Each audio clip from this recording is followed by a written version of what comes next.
आम्ही तुझे व्हिडिओ बघतो तर त्याच्यामध्ये देखील तू अतिशय साधं राहतेस, सिंपल राहतेस, जास्त त्याच्या कधी मेकअप नसतं किंवा कपडेही तुझे एकदम साधे असतात, कधी मॉडर्न नाही.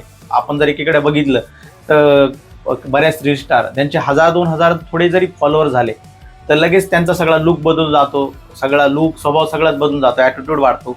ते देखील तुझ्यामध्ये एकदम साधापणे आणि डाऊन टू अर्थ दिसतेस तू.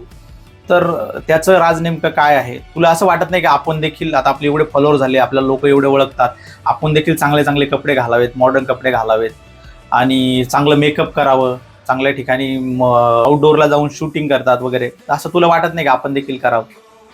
माझी पहिल्यापासून राहणीमान एकदम साधी सिंपलच आहे. आणि जसे मी रील सुद्धा बनवते त्यामध्ये सुद्धा माझे डेलीचेच कपडे, म्हणजे जर शेतामध्ये गेले तर शेतामध्ये आपण कसे पण कपडे घालून जातो, तर त्याच कपड्यावर मी रील वगैरे बनवते.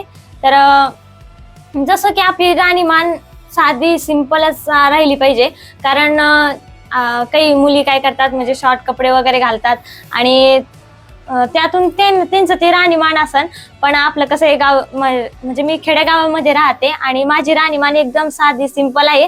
आणि आधीच मी रील वगैरे बनवते आणि खेडेगावामध्ये राहिल्यामुळं लोक म्हणतात अरे ही रील वगैरे बनवती, त्यातून मला आधीच नावं ठेवले. आणि जर मी शॉर्ट कपडे घातले त्याच्यामध्ये तर जास्तच मला नावं ठेवतील आणि काय काय म्हणतील. आणि माझ्या आई वडिलांचे सुद्धा मान म्हणजे खाली झुकन सगळ्यांच्या समोर, तसं तर मला करायचंच नाहीये. आणि जशी आपली राहणीमान आहे साधी, तर हीच खूप चांगली आहे.